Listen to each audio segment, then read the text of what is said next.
अंदर ये सामुदायिक विकास कार्यक्रम शुरू किया जाता है। ठीक है, और सामुदायिक विकास कार्यक्रम जो शुरू किया जाता है, इस कार्यक्रम की जो प्रेरणा ली गई थी वो ली गई थी एक इटावा परियोजना से। इटावा परियोजना से प्रेरित होकर के, इटावा परियोजना से प्रेरित होकर के सामुदायिक विकास कार्यक्रम भारत सरकार के द्वारा चलाई जाती है। और इटावा जो परियोजना थी, इस परियोजना के बारे में यदि आपको जानना हो तो ये याद रख लेना, एक अमेरिकी विशेषज्ञ था, उस व्यक्ति का नाम हमें देखने को मिलता है एल्बर्ट मेयर। अल्बर्ट मेयर, इस व्यक्ति ने इटावा परियोजना शुरू की थी। ये कहाँ का था? ये अमेरिका का व्यक्ति था। ठीक है, ये अमेरिकी व्यक्ति था।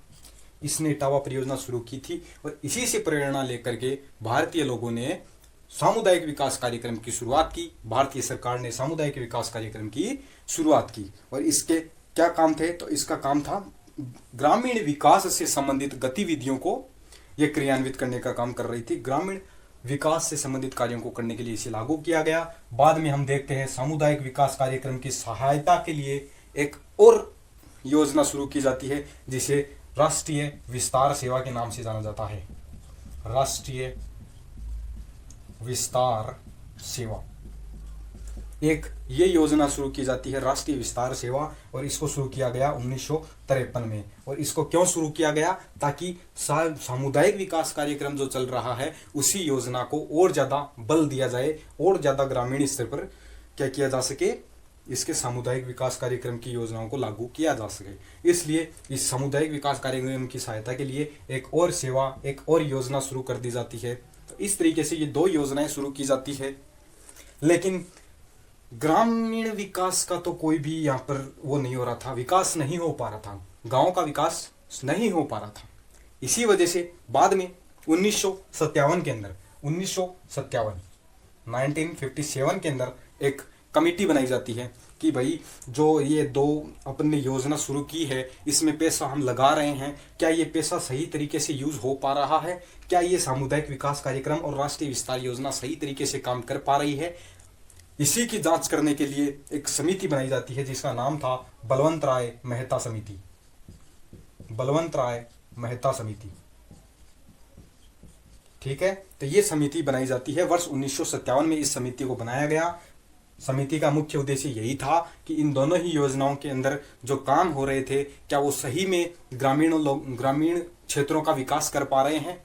क्या ग्रामीण लोगों में विकास कुछ देखा जा रहा है? तो ये सब चीज़ें बलवंत राय मेहता कमेटी ने अपनी सिफारिशें दी और इन लोगों ने बताया कि भाई ऐसे तो काम चलेगा नहीं, न तो सामुदायिक विकास कार्यक्रम और न ही राष्ट्रीय विस्तार सेवा, दोनों के अंदर ही कोई फायदा नहीं हुआ है। और बाद में देखा गया बलवंत राय मेहता कमेटी ने ही कई सारी इसकी कमियों को भी उजागर किया। और सामुदायिक विकास कार्यक्रम और राष्ट्रीय विस्तार सेवा की जो कमियां थी वो क्या थी? इसमें लोगों की भागीदारी बहुत कम थी। लोग स्वयं ही नहीं चाहते थे काम करना, लोग स्वयं ही इनमें भागीदारी नहीं दे पा रहे थे। सबसे पहली कमी, सामुदायिक विकास कार्यक्रम की कमियां क्या थी? ठीक है, कमियों के अंदर पहली बात, लोगों की भागीदारी। लोगों की भागीदारी नहीं थी। इसके अलावा योग्य कर्मचारियों की भी कमी थी। योग्य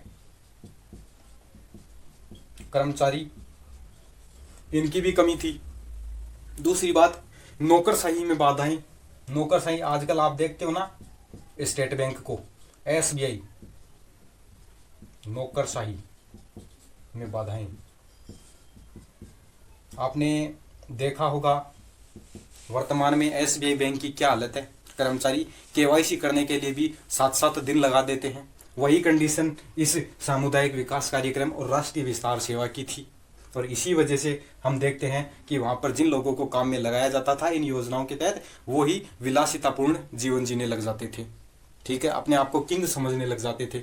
अपने आप को बोलते हैं ना कि थोड़ा ही समय हुआ था आज़ाद हुए लोगों को, तो वो लोग अभी तक आज़ादी का पूरी तरीके से मजा नहीं ले पा रहे थे। इससे पहले ही इन योजनाओं के तहत कुछ अधिकारियों को नियुक्त कर दिया जाता है और वो अधिकारी लोग क्या करते हैं, वो अधिकारी लोग भी उसी सामंती व्यवस्था की तरह काम करना शुरू कर देते हैं, लोगों का शोषण करना शुरू कर देते हैं और योजनाएं फेल हो जाती है। नौकरशाही की वजह से योजना फेल हो जाती है। कर्मचारी लोग थे, काफ़ी घटिया किस्म के लोग थे, ठीक है। और इसके अंदर एक खास बात ये थी, राजनीतिक हस्तक्षेप बहुत ज़्यादा था। राजनीति हस्तक्षेप,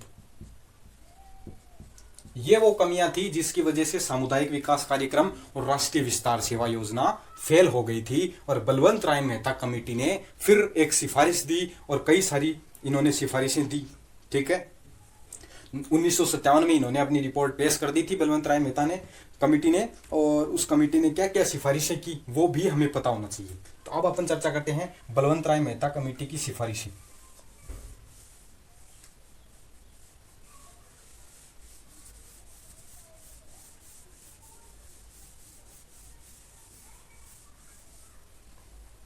ठीक है,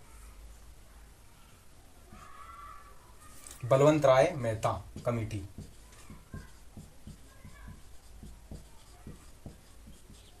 ठीक है। ये जो बलवंत राय मेहता कमेटी थी 1957 में बनाई गई।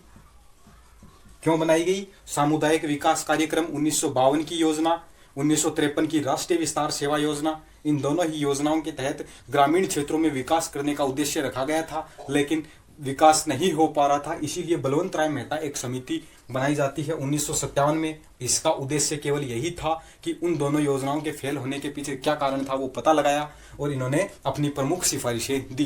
तो इन्होंने क्या क्या सिफारिशें दी वो सिफारिशें हमें पता होना चाहिए। इंपॉर्टेंट सिफारिशें तो याद कर ही सकते हैं, ठीक है। तो पहली बात इन्होंने क्या कहा,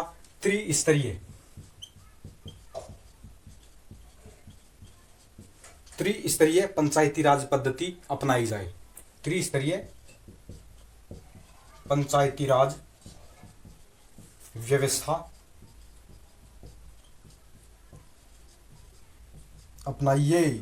ये इन्होंने सिफारिश की कि अगर आपको सच में ग्रामीण क्षेत्रों का विकास करना है तो आप इस चीज को अपना सकते हैं, त्रिस्तरीय पंचायती राज व्यवस्था को अपनाइए। इन्होंने कहा 3 संरचनाएं बना दीजिए, एक तो खंड स्तर पर, ठीक है, एक जिला स्तर पर और एक ग्राम स्तर पर, ठीक है, ग्रामीण स्तर पर। ये 3 संस्थाएं बना दीजिए। खंड स्तर, ग्राम स्तर पर जो बनाई जाएगी उसे ग्राम पंचायत कहा जाएगा, ग्राम पंचायत, ठीक है। खंड स्तर पर जो बनाई जाए उसे पंचायत समिति कह दिया जाए,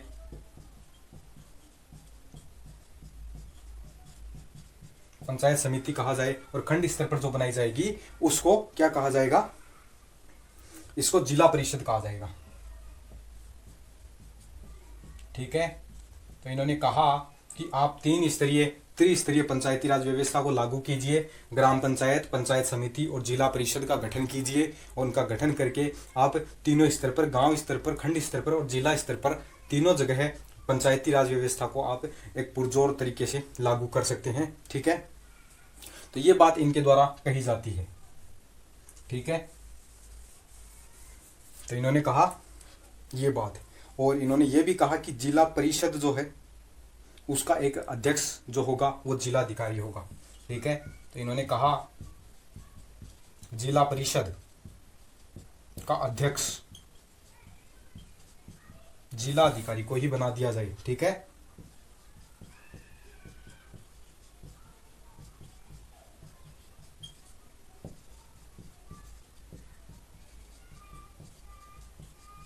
जिला परिषद का अध्यक्ष जिला अधिकारी को ही बना दिया जाए। ये बात भी बलवंत राय मेहता कमेटी के द्वारा कही जाती है। इन्होंने ये भी कहा कि ग्राम स्तर पर अप्रत्यक्ष चुनाव करवाइए, ग्राम स्तर पर प्रत्यक्ष चुनाव करवा दीजिए और बाकी जो 2 बच जाते हैं वहां पर अप्रत्यक्ष करवा दीजिए। ग्राम स्तर पर प्रत्यक्ष चुनाव और बाकी जो 2 बच जाते हैं पंचायत समिति और जिला परिषद, वहां पर पंचायत समिति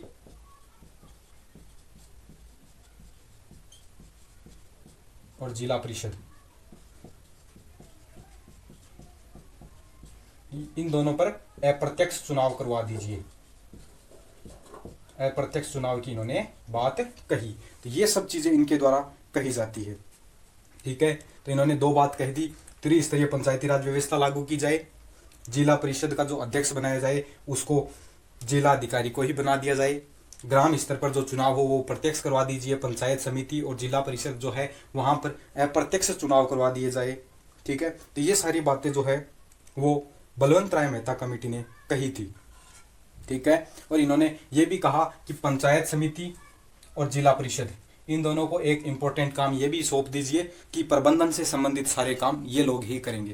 तो पंचायत समिति और जिला परिषद को क्या कर दिया जाए, प्रबंधन के काम सौंप दिए जाए, प्रबंधन के काम सौंप दिए जाए, प्रबंधन के काम जो भी होगा ये करेंगे। इन पंचायत समिति और जिला परिषद जो है वो ही इम्पोर्टेंट काम करेंगे, यही जो है वो योजनाएं बनाएंगे, यही जो है योजनाओं को लागू करेंगे। तो ये बात इनके लिए कह दी जाती है और ग्राम पंचायत जो है वो योजनाओं को लागू करेगी। तो ये बात जो है वो कही जाती है बलवंत राय मेहता कमेटी के द्वारा। तो ये सब चीज़ें की बलवंत राय मेहता कमेटी ने। फिर बाद में आती है इस कमेटी की सिफारिशों को मानना और फिर योजनाओं को लागू करना। जब इस कमेटी ने अपनी सिफारिशें दी तो बलवंत राय मेहता कमेटी की इन सिफारिशों को फिर लागू किया जाता है, और लागू कहाँ किया जाता है उसकी भी चर्चा कर लेते हैं। चर्चा की बात आती है। ठीक है, बलवंत राय मेहता की योजनाओं को फिर लागू किया जाता है, और लागू कहाँ से किया जाता है तो ये सबसे पहले जो बलवंत राय मेहता कमेटी है इसकी जो भी सिफारिशें थी उन सिफारिशों को भारत सरकार के द्वारा मान लिया जाता है। JL नेहरू के द्वारा क्या किया जाता है, JL नेहरू ने इस योजना की शुरुआत की थी। कहाँ से की तो इस योजना की शुरुआत की थी नागौर जिले से। राजस्थान में पड़ता है ये नागौर जिला, तो नागौर राजस्थान। ठीक है, नागौर राजस्थान से योजना शुरू